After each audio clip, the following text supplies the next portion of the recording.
ये इस सदी का इतिहास रहा है, पूरे कभी से भी आप उठाएंगे तो हमेशा सत्य और असत्य की लड़ाई हुई है, चाहे महाभारत का काल रहा हो, चाहे रामायण का काल रहा हो। और ये जिसको हम लोग एक कलयुग का काल कहते हैं, इसमें आजादी के 75 वर्ष के बाद भी आज भी हमारी जो दशा है वो वही की वही है, हमें दिखाई दे रही है। रादर वो फिर से रिपीट होने जा रही है। मेरे पिता जो है मंच पर आसीन हैं। जब ये क्लास 5th में पढ़ते थे तो इन्होंने अपनी बुक में लिखा था कि दया रामपाल वकील, जिस पर इनको 25 डंडे मारा था उस समय के टीचर ने, जो है कि तुम जो है गड़रिया जात के हो, तुम वकील बनोगे, जो है तुम्हारा काम भेड़ चराना।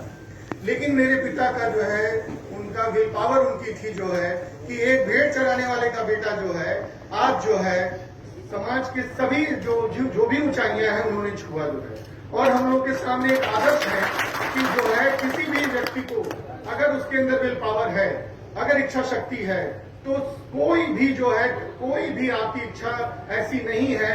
ये जो भाजपा शासन चल रहा है जिसमें लोग कह रहे हैं कि अब मोदी नहीं तो कुछ भी नहीं, मेरा पूरा विश्वास है कि अगर हम लोग संकल्प कर लें, हम पिछड़े संकल्प कर लें कि इस देश में आजादी लानी है। आजादी जो है, एक जो है आजादी मिली थी अंग्रेजों से, और एक इस जो भाजपा रूपी जो अंग्रेज हैं, इनसे हम लोगों को आजादी चाहिए, जो है। इस विषय पर मैंने सबसे पहले जो हम लोगों का मूल विषय इस समय है वो है जातिगत जनगणना।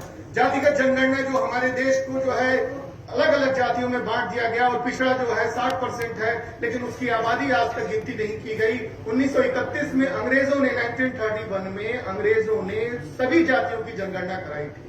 मैंने इसके लिए जो है सुप्रीम कोर्ट में, माननीय सुप्रीम कोर्ट में याचिका डाली थी, जिसमें माननीय सुप्रीम कोर्ट ने केंद्र सरकार से जो है काउंटर कॉल किया था। काउंटर आ चुका है, रिजॉइंडर भी मेरा फाइल हो चुका है और फाइनल हियरिंग जो है जुलाई में लगी हुई है।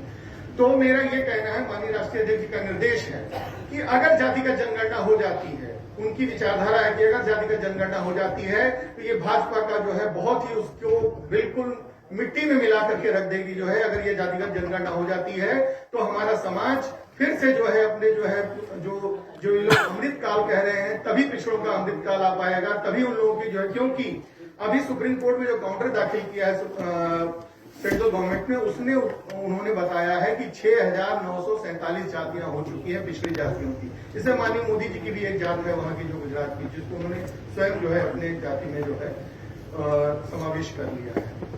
दूसरी जो सबसे जो इस समय बड़ी व्यवस्था हो रही है, गड़बड़ी हो रही है, आरक्षण पर जो है हमले हो रहे हैं। आरक्षण जो अभी आप लोगों ने सुना होगा, एक याचिका दायर हुई थी वैभव पांडे एंड अदर्स, जिसमें माननीय राज्यपाल कश्यप साहब गए थे।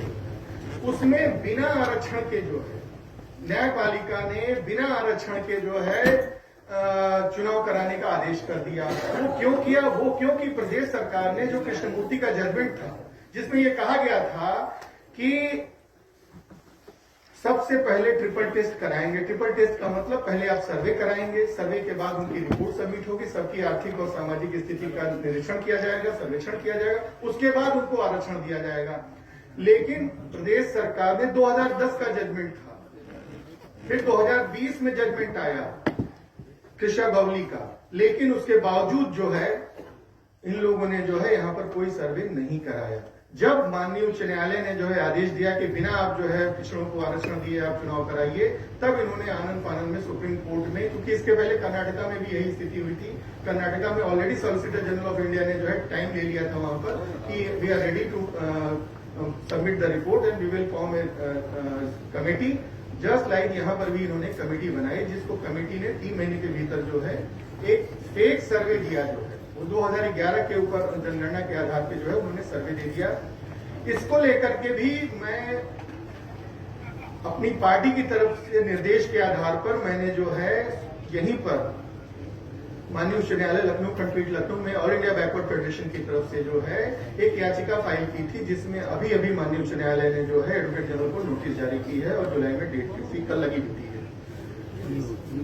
अभी जो एक आप लोगों ने सुना होगा पंचायत राज अधिकारी जो चुनाव पर ये नौकरी निकली है, जिसमें 27% जो 1994 का एक्ट है, जो माननीय मुलायम सिंह जी यादव जी के समय काल में आया था उनके संरक्षण, उसको इन्होंने जो है पूरी तरीके से ध्वस्त करने का काम कर रहे हैं। 7.4% ये रिजर्वेशन दे रहे हैं, आरक्षण व्यवस्था ला रहे हैं।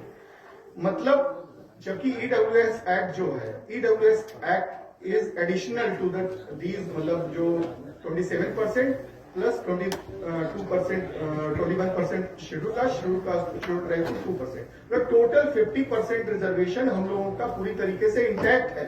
इसके बावजूद ये लोग हम लोगों को, जो बच्चे अपनी मेरिट के आधार पे आरक्षित वर्गों के लोग जो है जो आते हैं, जो उसमें क्या कहते हैं कि नौकरियां पाते हैं, उनको भी ओबीसी आरक्षित कैटेगरी में जोड़ करके और हम लोग संख्या घटा देते हैं, जिसको भी मैंने माननीय उच्च न्यायालय में चैलेंज कर दिया है। माननीय राष्ट्रीय अध्यक्ष का निर्देश है कि हमारे वोट की लूट नहीं होनी चाहिए। लोग वोट हमारे पास है, वोट पूरी तरीके से हमारे साथ खड़ा है। उसमें सबसे बड़ी जो इस समय सबसे बड़ा जो व्यवधान आ रहा है वो ईवीएम का आ रहा है।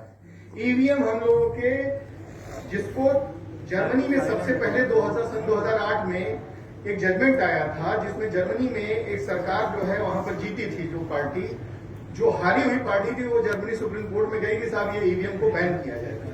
लेकिन ईवीएम जो है वहां पर सुप्रीम कोर्ट ने कहा ठीक है, ईवीएम को हम बैन, ईवीएम बैलेट बॉक्स से इलेक्शन होगा और फिर अंटिल फर्दर ऑर्डर जो है सारी चीजें सेम रहेंगी। फिर से इलेक्शन हुआ, जो पार्टी जीती थी वही पार्टी फिर सत्ता में आई, लेकिन ईवीएम आज तक उन्होंने अलाउ नहीं किया। जर्मनी में आज तक जो है बिना ईवीएम के चुनाव होता है, लेकिन हमारे देश में ईवीएम एक बहुत बड़ा, एक जिसको कहते हैं मैजिक, मोदी मैजिक जिसको कहते हैं, मोदी मैजिक नहीं है, वो केवल सॉफ्टवेयर का खेल पूरी तरीके से। दूसरी चीज, इन लोगों की जो नीति और जो